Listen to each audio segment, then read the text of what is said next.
Episode 407, The Flash versus Spider-Man across... No, not across, into... No, it is across. No, it's across. Yep, okay. Episode 407, The Flash versus Spider-Man Across the Spider-Verse. Hello, and welcome back to another episode of Strangers and Aliens. And Evan, it feels like it's been like a really, really long time since we've recorded together. It has. I think it's been like 6 months. It feels that way because it has been a really, really long time. We are here to talk about The Flash. We are here to talk about Spider-Man Across the Spider-Verse. We are here together because there was no way I was going to talk about these two movies alone without talking with you. There was just simply no way I was going to do it. Even before I saw the movies, from what I knew, I was just like, no. We have got to talk about this together. Yep. I could do a solo road trip, but as fun as it may be for me, I don't know about listeners. Nobody's told me anything. But no, there was just no way. I had to have you on. I had to hear what you thought. There's a moment in The Flash that I just need to make sure, like, are you with me? Are you against me? Okay. Yeah. Neither. And if you're not for me, you're against me. Only a Sith deals in absolute, Ben, which is an absolute. Right. Yeah, and so that's why we waited. Like, we had to wait until we could find a time when the both of us could record together, and I was not going to do it alone. And a big part of it was also, I mean, there's the content, but there's also like just these big ideas that they're doing that are fun to talk about.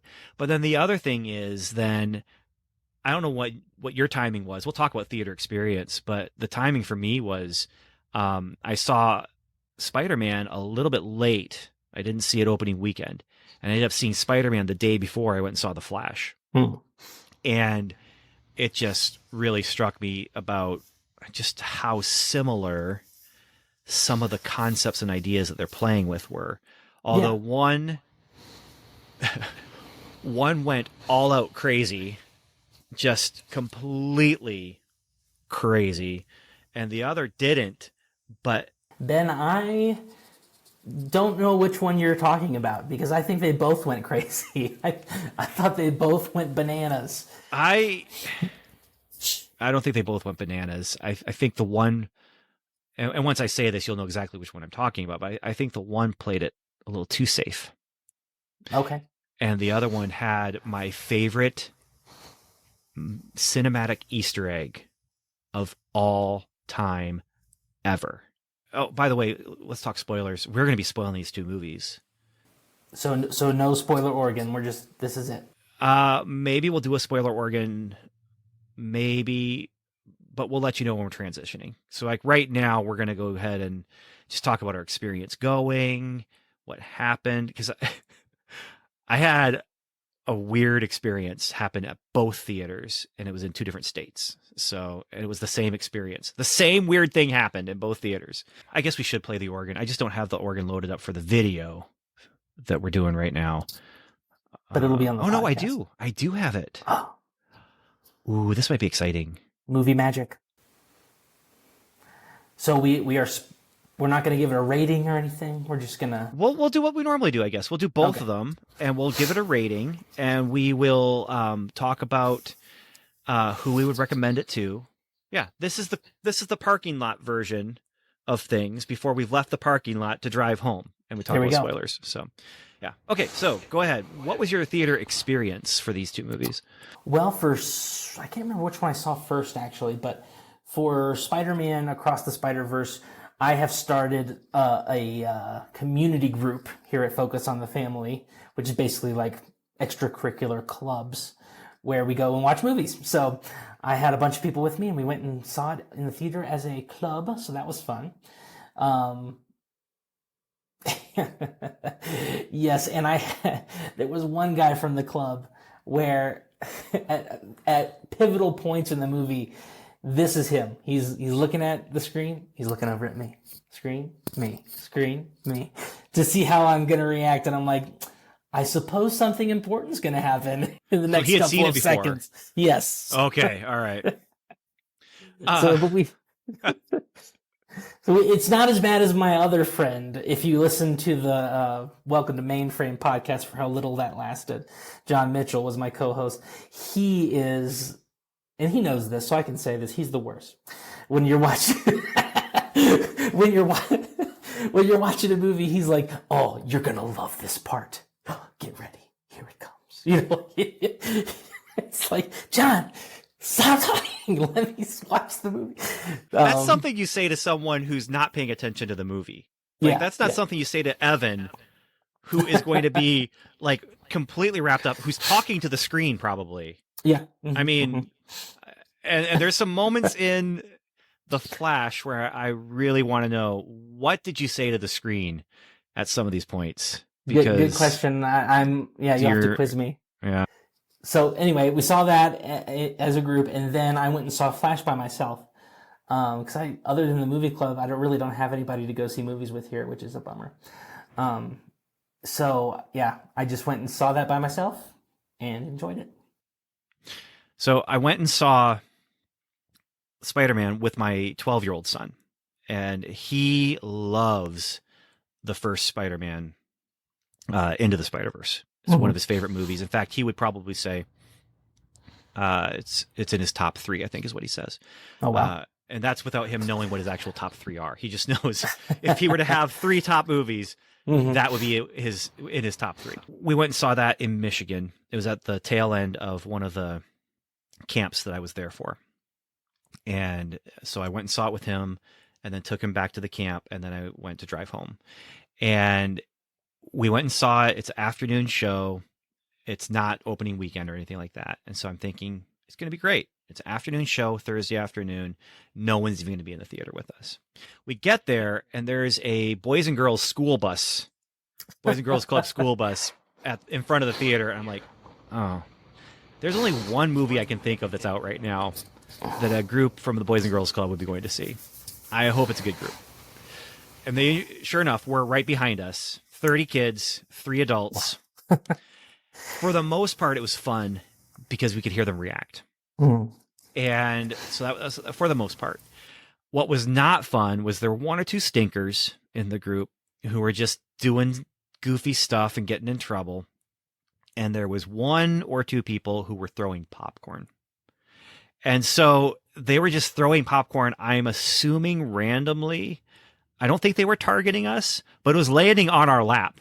So I'm like, I don't want to say anything to these guys. They're kids. They're just here with the Boys and Girls Club. Like they're just here because this is what the Boys and Girls Club decided to do for this day. This is a fun outing for them.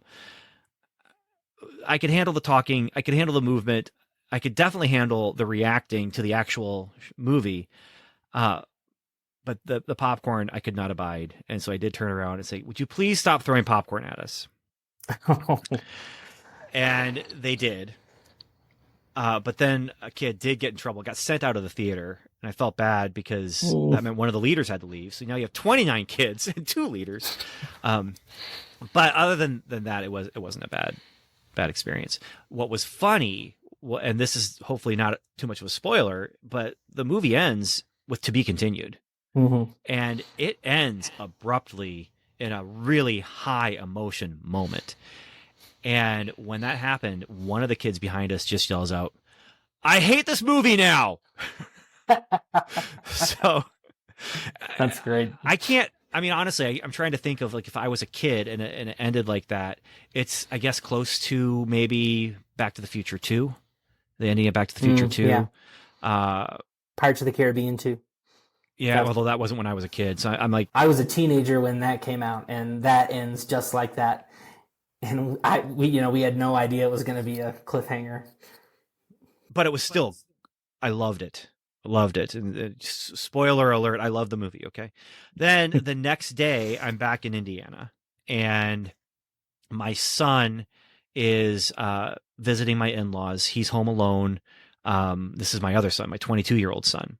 And so as I'm at home after a day of work, I get home. He's not back yet. And I'm like, hey, I'm gonna go see a movie tonight.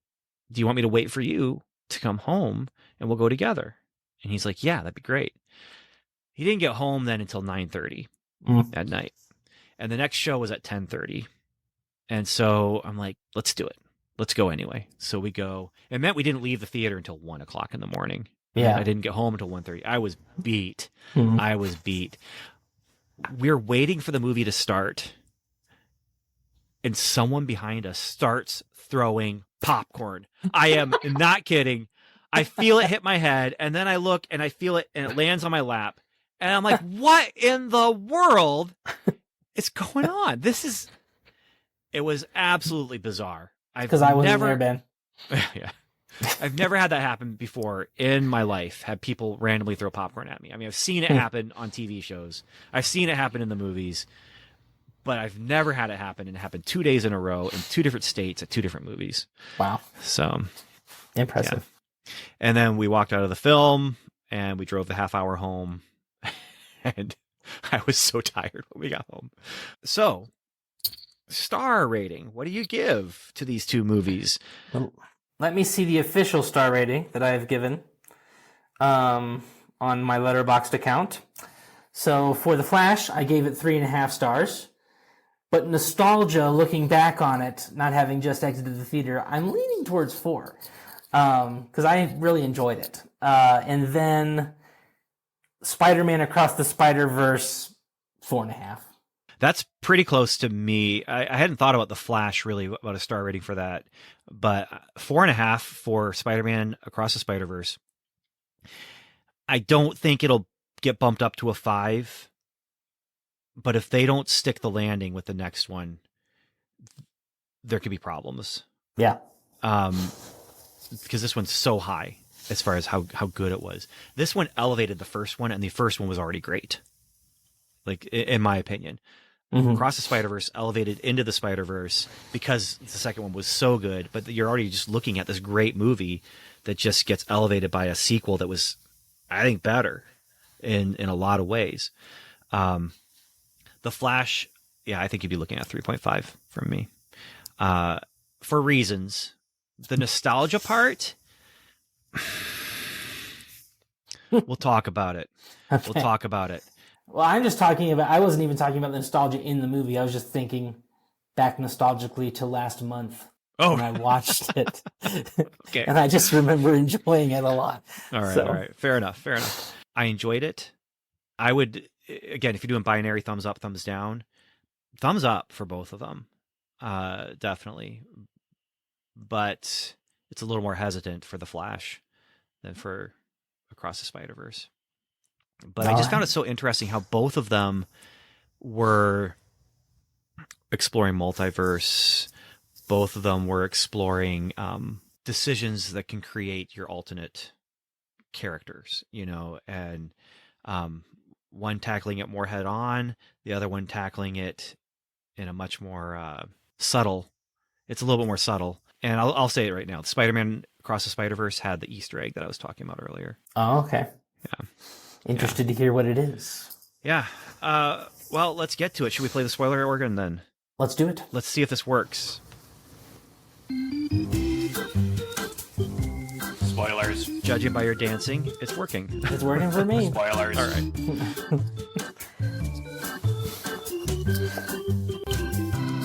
Spoilers. Where do you want to start with this? Like, these are both big conversation movies. Yeah, let's start with Spider-Verse. Okay, Spider-Verse. You want to hear my Easter egg? Sure. My son got so mad at me because I laughed so loud when I saw this. Okay. Because already, as they're walking through and seeing all the different people from all the different universes, and then you start seeing bad guys from some of the universes, and this is where you see the Prowler. Mm-hmm. And what's his name? Donald Glover? Yeah. As the Prowler. Mm-hmm. And the question is he the MCU Prowler, or is he a variant of the MCU character who could be the Prowler in the MCU, but might be the Prowler in an alternate timeline. Which, Hmm. by the way, this movie solidifies that Into the Spider-Verse is a part of the Marvel multiverse, if anything. And even if the Prowler is not the Prowler from the Prime MCU universe, these other universes that we're seeing, we saw the Andrew Garfield universe, we saw the Tobey Yeah. Maguire universe, and since those are all part of that multiverse, it's Well, and all they there. reference Doctor Strange and They reference Doctor Strange, but they Yeah. call it a different universe number. So in the MCU, the official designation of the MCU now on screen was 616, yes, which is according confusing and weird. according to the Illuminati, who have From a different obviously universe. exactly who have Yeah. mislabeled everything.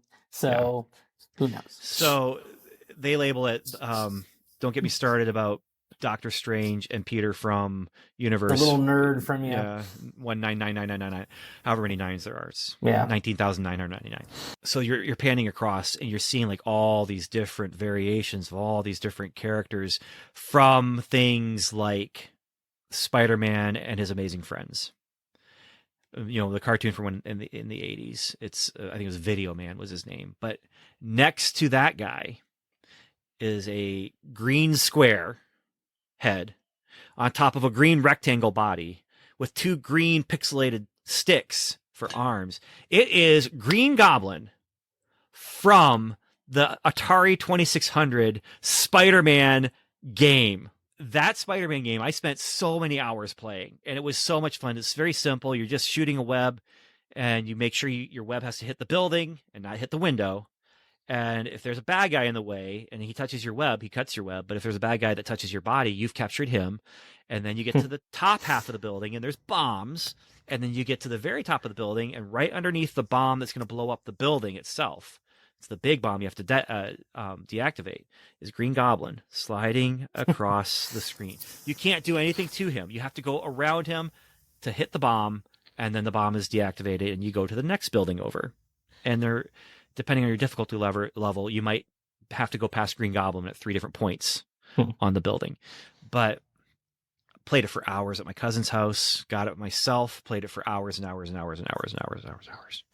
And so I see the Prowler and I laugh because, hey, it's him dressed up as the Prowler. A little louder than my son would like. And then I see the Green Goblin and I just this loud. And my son looks at me and says, shut up. And I just turned to him and said, oh no, you do not tell me to shut up. But I got quiet after that. So Nice. I'm like, these kids, they're being loud. They're throwing popcorn at us. I can laugh loud at one moment, but I love that moment. And it was just, that's where I'm saying they went crazy with just all of the different variations. And yeah. My favorite Easter egg was actually a very prominent Easter egg where it was Spectacular Spider-Man got a speaking role in the thing. I was like, wow, this is cool. And they did Lego Spider-Man, and I love how he's like, thank you, Peter, you're one of our finest. Did you know how that happened, though? Didn't a kid make that? Yeah. So a kid made a shot-for-shot remake of a Spider-Man Across the Spider-Verse trailer. No, I think it was Into the Spider-Verse trailer. But he made it out of Lego, shot-for-shot, stop motion. So they brought him on, storyboarded it for him, and he worked on it for however long it took to build this scene. And very cool. He's in. Yeah. He is in. So that's pretty cool. I like that, and I liked they had the PlayStation 4 Spider-Man from the game. They had I liked how they did the Scarlet Spider. It's pretty funny. With his narration. Yeah. It reminded me of the Max. Oh, yeah. I didn't read the Max much, but I watched the animated series on MTV where he's like, he's narrating in his head, and then the people are like, what did he say? Oh, did I say that out loud? I must have said that out loud. And he doesn't even know when he's talking and when he's narrating in his head. So, but I love the family dynamic in the movie, which is crazy because they put so much personal, heartfelt stuff into this zany, crazy off the wall movie.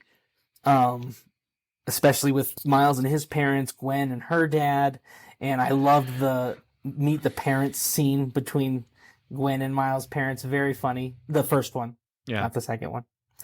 And then it was a lot of good moments, and I was really impressed that the whole like first sequence is in Gwen's universe, and they kept that painted style from the comic book. It's Well, very and where cool. not just the painted style, but the colors changed as her feelings changed. So Mm. as her emotions were changing, the colors in the background are changing along with it. And so you can follow her emotional arc. But there's one of the scenes with her dad, like she's going through a range of emotions, and the walls behind her are changing color. And it was just like, this is beautiful filmmaking here.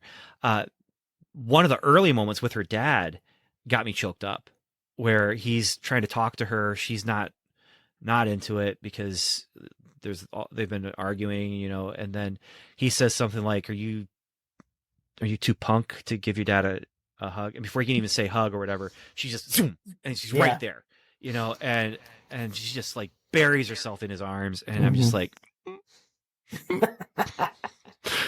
my college daughters. That was good. You're right, though. This is a crazy off the wall movie, but there's so much emotion to it, and it's just beautiful. Like they put so much thought into everything. I loved the portal creation, right? Where Gwen is using whatever the British punk Spider-Man's Yes. portal creator, and the portal it creates is inspired by him. It's got all the graffiti, and it's got all of the, and it's not her portal, it's his. And so it looks like, his personality. And then you get to the end, and I caught the whole thing where when it was scanning him, there was a brief glimpse of number 42. And so I leaned over to my son, and I said, I think that he's going to the wrong universe right now, because I saw it scanning him. And so I was already on to the idea that he might not be in the right universe. And then this is something I didn't realize until after the fact, but I did notice it. He's in his house. He covers up his costume with a coat, and he's in the Prowler colors when he's talking to his mom. And finding out, she doesn't know, what'd you do to your hair? Your hair is different, and all this stuff. And she's like, what's going on? There's something going on here. And his room's more trashy than normal. Yeah. But it's in the background. So he's wearing the Prowler colors. And then when he gets to his uncle, and his uncle knocks him out, I'm like, oh, this is definitely a different universe. Definitely a different universe. Well, because his uncle's alive. Right. So, and his dad's dead. Yeah. But I didn't know he's the Prowler. Yeah. Like, I'm okay. That was the part of the movie where the guy was like looking back and forth to see if I would get that it's in the different universe. I did once. I didn't call that, but then I did call that he was the Prowler. And that's where, when you realize he's brought him there for someone else, not because the uncle's the Prowler, I was like, oh, it's him. He's the bad guy. He's the bad guy. And I'm just like, oh man, but there's not much movie left. How much are we going to see? And then it's nothing. It's just, to be continued. We're done. Goodbye. Thank you. Yeah. And no post credit. What did you think of Miguel O'Hara? It was interesting setting him up basically as the villain, the anti-protagonist. Yeah. The villain. They're not setting him up as the antagonist, but he kind of is, I guess. I loved the whole dynamic of him saying to everyone else, are you okay with this? Are you okay with us doing this and us letting people die and not trying just because, and that brings up a great moral question of, you have the whole crowd, and they're all, this is where it gets interesting. They're doing the wrong thing, but they're doing it for the right reasons. Yeah. Doing the immoral thing for a moral result. We want to save universes, and that means making sacrifices. And here's our leader, and he knows what he's talking about, right? Yeah. Well, it's interesting that they're focused on the police captain canon event, and it'll be very interesting in the next movie if they take it to Gwen Stacy being killed, because that's the ultimate Spider-Man canon event. Gwen had her own canon event that is that. Right. And so how does that, that's the other interesting thing, is how does that fit together where she's the Spider person who had a Gwen event, but she's also Peter. his Gwen. Right, exactly. And so how does that he's work? He's throwing a wrench into the whole thing because he was never supposed to be Spider-Man. Well, yeah. You know, quote unquote. Because Peter would have had his own Gwen event already in their universe. Yeah, I don't know. Yeah, the canon event is also a great concept, an interesting concept that is clearly, you know, this is metafiction now that we're talking about. We're not talking about science fiction, like, but it's also reminds me of like in Star Trek every once in a while. I don't know if I've ever seen it on screen where they've called it out, except for recently in Strange New Worlds, where it's just certain things are going to happen and certain and in Star Trek 2009. Spock kind of calls it out, like you are destined to be friends. Kirk and Spock are destined to be friends. But I'd already seen that in some novels that I'd read when I was in high school, where it's like this alternate timeline, and where Kirk and Spock meet each other, and there's no reason for them to be friends. They still have this camaraderie and friendship. That idea of the universe finds a way for this to happen. Well, then there's the I wonder what the T-Rex's canon event was.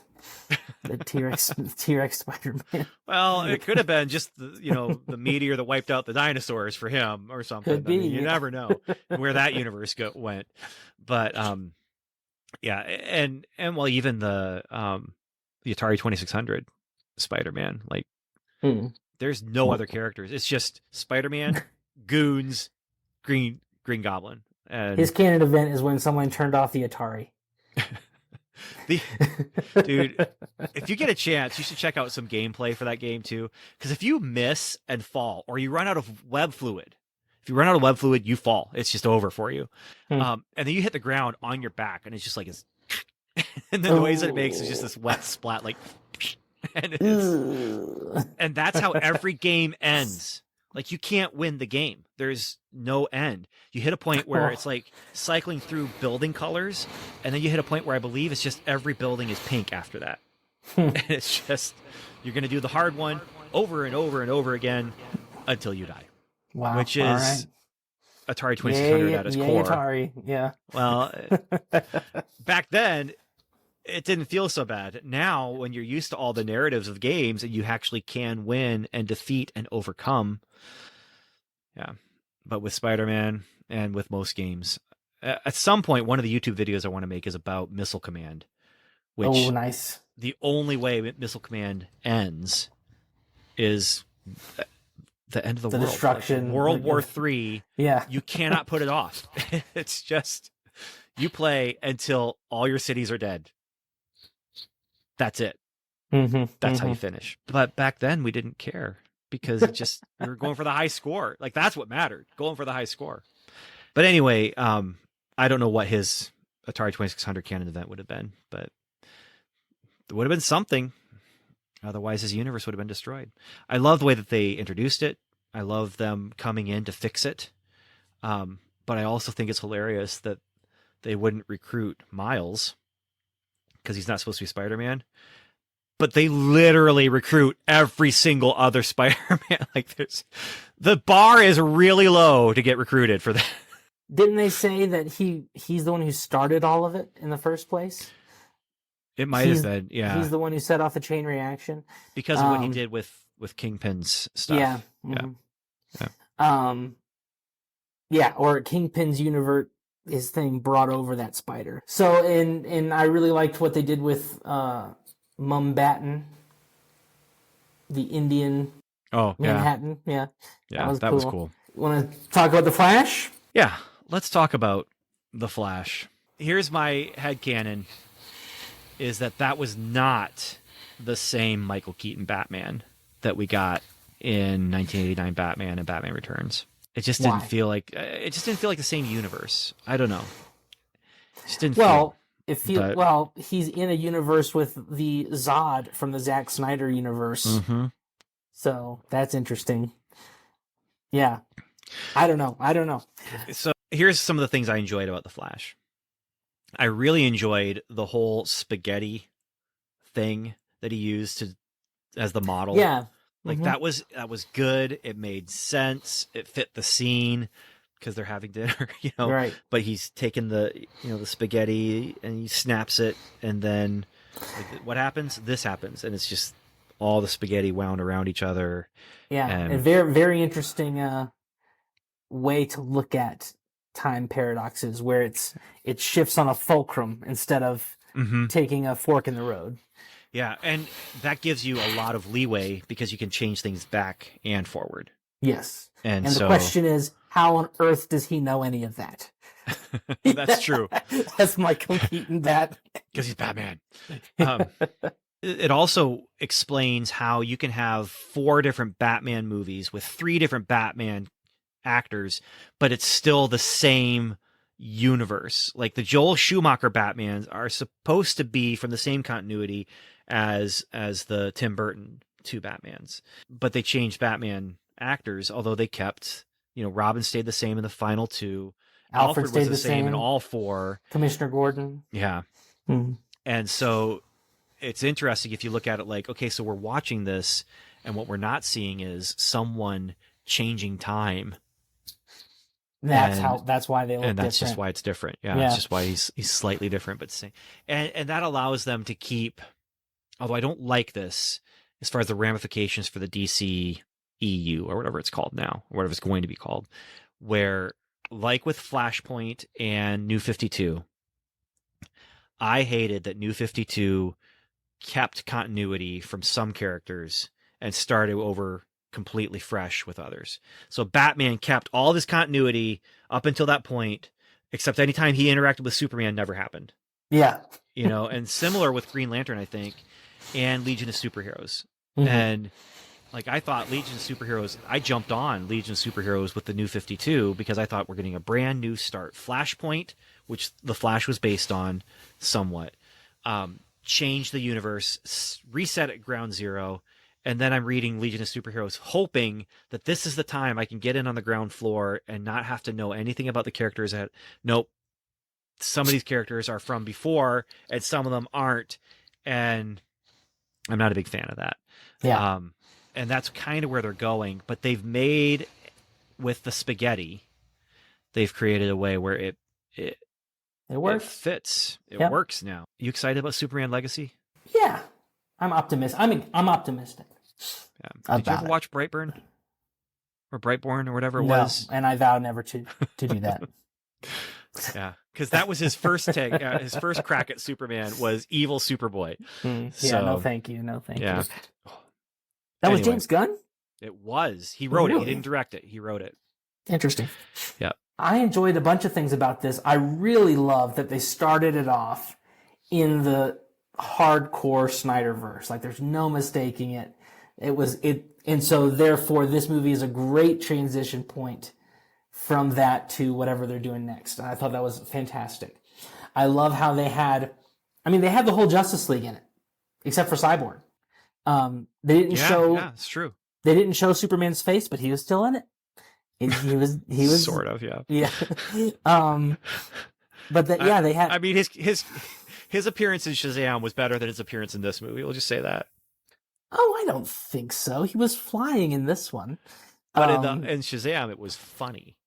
Yeah. But anyway, they had Batman is in it, and he's in the suit, and he's doing awesome stuff, and he's in the blue cape. I thought that was awesome. And then I was very surprised to see Wonder Woman in it. And because they, in my mind, the Joss Whedon Justice League has been replaced by the Zack Snyder cut, and no longer exists. But sadly, that means the hilarious scenes where Aquaman is accidentally touching Wonder Woman's magic lasso are out. But then they've done it again. It was a canon event. It was going to happen one way or another. That's right. So, That was so funny, man. It was Um, pretty funny. yeah. And the whole scene with the hospital being destroyed. My dad, my dad was cracking up when the babies were Oh falling. man, Like, I was laughing so yeah, hard because it's just like, okay, I mean, nothing. I mean, obviously he's going to do it. You know, yeah. there's They no can't danger let the here. babies Yeah, die. they're not going to have 6 babies fall from this building. And so as soon as it starts happening, I'm just dying laughing. Not as loud as I did for my other son in the Spider-Man movie. And my older son did not tell me to shut up, but Nice. it was hilarious. It really was. It was so over the top. But then at the same time, it fit, it worked, and it gave you the opportunity to see Flash at work Yeah, and see yeah, he's got control of his powers. He wants to do good, but he also wants to be respected and doesn't want to have to be stuck with cleanup duty. But if anybody else had cleanup duty, they wouldn't have been able to save the people the way that he did them. yeah. Although, Except for Superman. right, no one else would have put the baby in the microwave, though. I'm pretty sure Yes. that's key. But I think the only big drawback for me in this movie was that Ezra Miller does not portray the Flash as a comic book accurate version of that character. He's his own thing. It's basically he's playing Impulse, Bart Allen. right, I was going to ask you about that. Like, Yeah, would you feel like he would do a better job? Would you accept him more as Impulse when he's playing absolutely, the character the way he's playing it? absolutely. It absolutely fits with his characterization in the comic books. And he's Okay. one of my favorite characters anyway. So Right, if I right. just pretend that this is Impulse, Just it turn the works. headcanon just a little bit. That's right. That's and right. It's not Flashpoint, it's Impulse Point. Exactly. Yeah, I loved the slow barista. Hilarious. He's just taking his time. It's great stuff. So, what Well, did you think about the second Barry? okay, so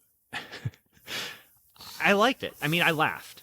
Let's put it that way. And you have a character who, in some ways, life is a little better for him, and in other ways, it's really not at all better for him. Yeah. So was he annoying? Yes. Was I laughing? Mostly. It's one of the best dual actor talking to himself movies I've seen. Yeah, like I noticed that. I noticed myself not noticing Yeah. that It he felt was. it felt like they had twin actors, Mhm. and for the most part it just felt really like they're playing off each other. Whatever they did, as far as whoever was holding the the sight lines with him, and he was playing off in the green screen studio or whatever, it was good.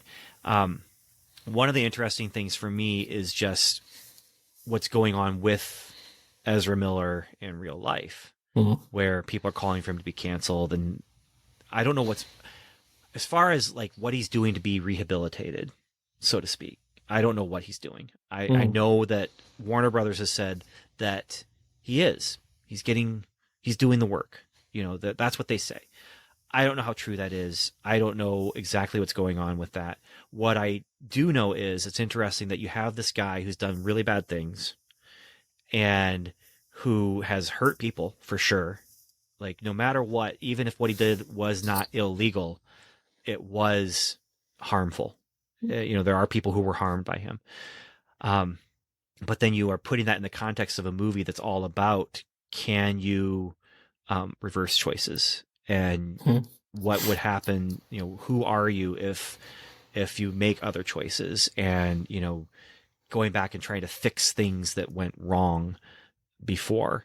And so while it's not a one-to-one narrative, this is not the Flash going back and trying to fix the things that he did wrong.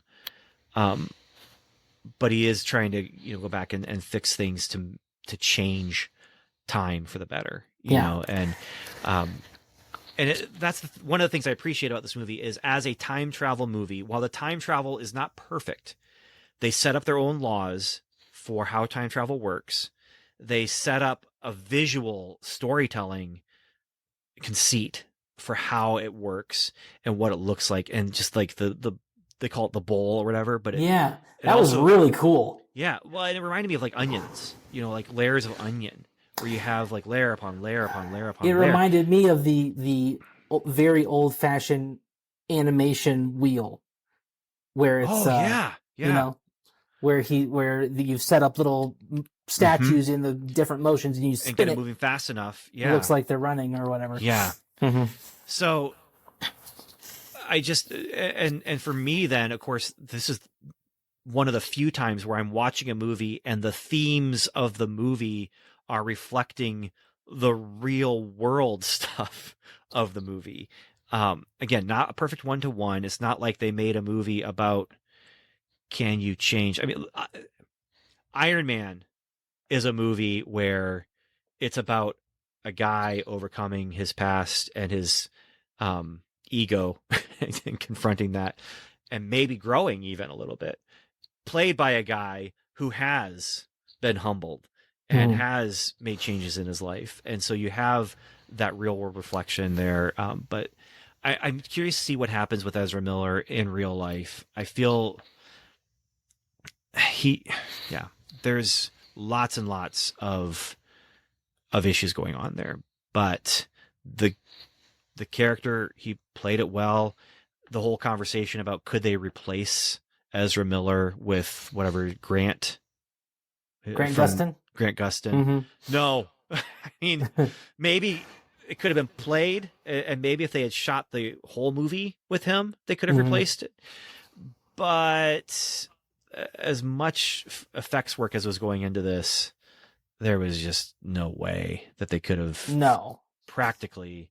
they could have done a thing at the end where they've where everything's different now and he just becomes Grant He just Gustin. looks in the mirror. He's like, "Oh Yeah, no, what did yeah. I do now?" Which and Grant Gustin's portrayal is much closer to the comic book. So So my experience with Grant Gustin is primarily the first 3 episodes of his show, and then the Crisis on Infinite Earths mm, crossover, which Ezra Miller shows up in. yes, I expected at some point. Now looking back, I don't see where they would have fit this in, but I expected at some point for them to go ahead and insert that scene into this yeah, movie as well, because it could have worked. yeah. Like head to head, and yeah. Well, he was in But his old costume for that too. oh, that's true. Yeah, That's true. but yeah, I love the visualization of the bowl and the time travel. We should do an episode about visual representations of time travel and which is the best. That would be fun. I don't know if this is the best, but it is definitely fantastic. Yeah, Like yeah, 5 out of 5 stars there. very interesting looking at this story without Reverse Flash in it. But Yeah. there's still Speed Force Phantom shenanigans going Mm-hmm. on. So when the Speed Force Phantom shows up, it's like, well, this could be anyone and anything because there's so many different versions of this in the comic books. But I liked the twist. I liked the twist of where they took it. I didn't expect that going in. I definitely didn't expect it going in. I started having my thoughts when there's something in the battle against Zod. Yeah. Mm-hmm. And it's like, wait a minute, that looks a little. Oh, this is where we're going. Yes. And that's about the right time too. Like I feel like they did that on purpose. They allowed the reveal to happen on purpose. They designed the character of the Speed Force creature, him. They designed that character to reference what was happening to him there, and yeah, or they designed it to allow the reference to happen there, and yeah. What do you think about Michael Keaton's doing stuff in the Batsuit? Okay. So in spite of me trying to like wrap my head around, is this the same Michael Keaton universe? It was fun to see the music. Good grief! Like, Yeah. the music kicks in, and you're like, yeah, okay, I'm here. Yeah. I'm here. Even if I don't want to like it, there's no way I'm not liking it Yeah. because Well, and they juiced up his fighting moves. That was Yeah. so cool. And I love that they put the when he puts him on the elevator, he's like, "How much do you weigh?" yep. Yeah, it's like there he is, man. And he's using the flip Yeah. phone. Yeah. Yeah. What'd you think about Supergirl? So I liked that too, and that's one of the few things where I feel like they were actually paying off something from the Man of Steel movie. Mhm. because Man of Steel, she's missing from all of the Kryptonians. Like, was that Man of Steel or was that Batman v Superman? It was Man of Steel, where So there's an empty capsule. right, and Hmm. the intention was it was probably her, Hmm. and she's out there somewhere maybe, and so uh, to play up on that, where she's the one who's found and not him. The Flashpoint version from the comics of Superman, I loved the idea. And so I was a little disappointed when I saw it's not Superman, it's Supergirl. But then when they play it out, and it basically plays out the same way in a Hmm. lot of ways, at least in shorthand anyway, the fact that it wasn't Henry Cavill, I'm cool. Like Yeah. that, it worked. She worked. It gave them a thing to play off with, the two different flashes. Uh, and she had her own arc, and that worked. And yeah, Yeah. all things considered, I liked her this. look. I like how they Mhm. made her look like she's actually related to Superman. Just the same, hair and stuff. Yeah, yeah. And then has kind of bummed that she just ends up dying at the end. They do not save her. Right, right. Well, but they allow it for if in the new universe they could bring that actress back to play her Possibly. if they want to. Sure. And that's what it all is now. It's if they want to. Yeah. Anything goes now. Because Jason Momoa is still Aquaman. Right, right. And but Clooney's Batman. So I get the impression though that he might have cycled through all of them and maybe got back to Ben Affleck. Yeah. Maybe. Don't know. We'll see. Or we cycled won't see. through all of them and now we have a new one who's going to come, Mm-hmm. And now, yeah. But Clooney showing up, that was kind of fun. Yeah. That was fun. Let's see, So, did we cover everything? No, we haven't covered the big one, which is oh yes, the alternate universe. The alternate universes. Mm-hmm, mm-hmm. So in Spider-Verse, we have all the alternate Spider-Mans coming through, and we don't know anything much about their own universes, but there's hundreds of them. In this, it wasn't. I think there were fewer worlds shown than were in the CW networks, Crisis on Infinite Earths. Probably. There were more universes in that. But anyway, we get, first of all, we need to talk about the effects that are happening here. Mm-hmm. When they're traveling through time and when he's doing stuff in the Speed Force, things look a little off. It's PlayStation 2 graphics. But what it's I Matrix said, Reloaded. what I said to my son and what I said on Welcome to Level 7 was, I feel like it's an artistic choice to make it not look 100% normal. Yeah. And then that was when he's just traveling through time. Mm-hmm. Then we get to these alternate universes, and Superman Christopher Reeve shows up, and Helen Slater Supergirl shows up. Yeah. And they're stylistically look like, PlayStation. I'll give it 3. Okay, sure. PlayStation 3. You can recognize them, but they don't look 100%. Yeah. Nicolas Cage shows up. That was the best part of the movie. Was it though? I loved it, Ben. I was laughing. I was so happy. There was the giant spider. They showed his face. Where is our animated movie adaptation of that script? I don't know, but here's the problem. The problem is it's just like in the midst of the climax, we're going to stop and have a battle scene that has nothing to do with this movie at all. We're just going to go over here. It's just 2 minutes, maybe 3, but it's less. It's not even a minute long. I don't know, because they keep coming back to it. But yeah, I mean, it is the spider. It's the giant spider. It's Nicolas Cage. He's in the suit. Briefly, you see Adam West. George Reeves, you mean? Well, no, you see Adam West. Oh, it was Adam West. I was thinking George Reeves too. Yeah, yeah, that was cool. That was cool.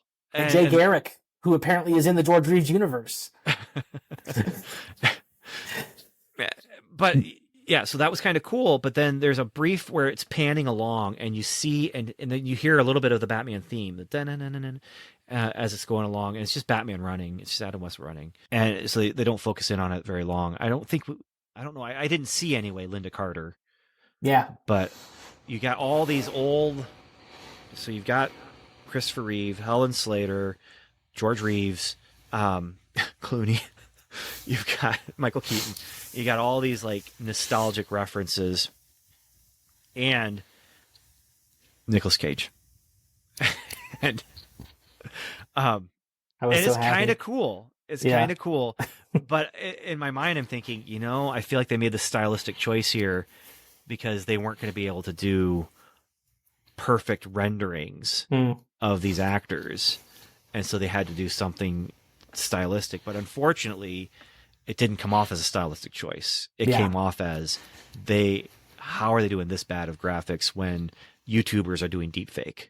Yeah. hmm You know, Well, and even even just the Flash running normally, it didn't seem the most realistic. The physics were kind of off. yeah. So you were laughing at Nicolas Cage, but what about when Christopher No, I Reeve was shows up? cheering. I was cheering for Nicolas Cage, Ben. Oh, I was Um, laughing. when Christopher Reeve showed up, I was just smiling ear to ear. I'm like, yeah, they did it. They finally did it because they've had the opportunity to do this multiple times, including in Crisis on Infinite Earths, and they did not. They went with the Superman Returns universe, which is kind of a continuation, but they didn't do Christopher Reeve. Nicolas Cage, I'm laughing. Christopher Reeve, I'm like, oh, this is nice. This is nice. And then Helen Slater, I that was nice too. That was really nice. Yeah, and then it all comes together. He wins the day, but he has his canon event. He has Yeah. to let go of his mom. And the emotional moment there, it's hard because then you have the dichotomy here. And this is the most interesting dichotomy to me is in Across the Spider-Verse, you have Miles Morales saying, we have to try. We have to try. If we can make a change, we have to make the change. And then you have here where it's the Flash and he's saying, I have to give up. I have to let it go. Well, because he And did it. Like right, unlike Miles, right. he did it, and it And it messed didn't everything work up. out. Yeah. Yeah. And so you have the movies are saying two very different things, Yeah. but not necessarily two different wrong things, because if you look at the Flash as a young man trying to come to terms with loss, and there's a little bit of an emotional arrested development for him hmm because of the losses he's experienced of his parents in two different ways, but at a very young age for him. If you look at it that way, it is something where he's going to have to let go, and he's going to have to come to terms with that. He's going to have to confront it and move on with his life. But Miles Morales, on the other hand, it's I have to make the world a better place, and with great power comes great responsibility, right? So I'm going to do it. I've got the power. I'm going to do whatever I can to make sure these things don't happen. The canon events. I'm going to stand up against the universe and say, no, you're wrong. Or at least stand up against Spider-Man 2029 or 2099. Yeah. Well, and he, in the Flash, I mean, he fixes it, but it's still not the same when he goes back because there's no completely fixing it. I mean, Batman is George Clooney, and his dad is able to be exonerated because he looks up to get the thingy, which is really clever. And the impression that I got was that he kept going back then afterward because he's talking to Jason Momoa, and he's like, I've seen so many different Batman, yeah. And so you don't even, I feel like we don't even know really what Batman is Batman in their universe now. But that also cleared up the age discrepancy between Michael Keaton and Ben Affleck is because when you make that change, it's the fulcrum point, like you said. Yeah, and it changes everything. It changes in all everything directions, back and forth. So Bruce Wayne, it's going to happen to him, but it's for some reason he's born earlier. Yeah. But this is their opportunity to say, okay, so Aquaman still matters. So go see that movie in December. Blue Beetle is what they're saying is the first official, but not official, movie that matters in their universe, the new DC universe.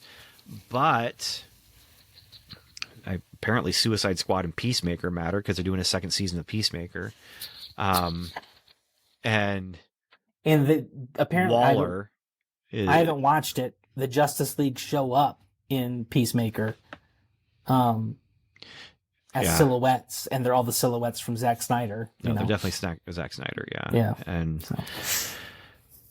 so we're back, and we have a semi Zack Snyder universe left over in the ruins. Yeah, but you're right. This is the time. Like, if they're going to make these changes, this is serendipity here, where okay, we can say that things are changing going forward, but things also changed backward, and whoever is Batman next for us is going to have been Batman the whole time. And whoever is Superman next for us has been Superman for the whole time. And we're going to ignore Robert Pattinson. He's his own thing. Right. Yeah. So, anything else about The Flash? I really enjoyed it. I'm going to probably watch it again. It was fun. Okay. I will probably watch it again, but not anytime super soon. But I will say, as a fan and a lover of time travel stories, this one hit the beats because it is all about looking to the past and can I change the past to affect the future and coming to terms with the present. And it works. It works for me. I still want to challenge you to watch Alice Into the Looking Glass on Disney Plus, because the time travel visuals in that were equally impressive, I thought, to these ones. I think you'd enjoy it. All right. Yeah, I still haven't watched it, so yeah. They do some cool stuff with time travel in that. Now you know what you're doing tonight. I already know what I'm doing tonight, and it ain't that. So, yeah. All right. Well, any last words then?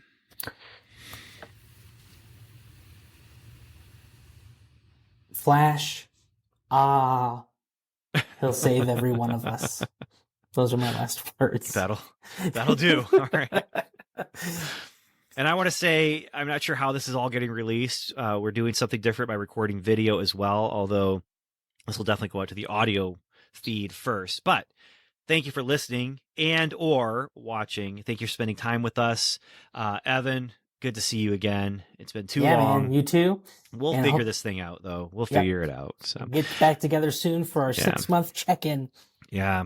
And I'm not sure. I want to do an episode about Indiana Jones, but I'm not sure how that's going to work and who that's going to work with. So we'll see. It's in the memory banks. And there's another time element with that. So yeah. So until next time, though, thank you everyone for spending the time with us to have these conversations. And until next time, Godspeed.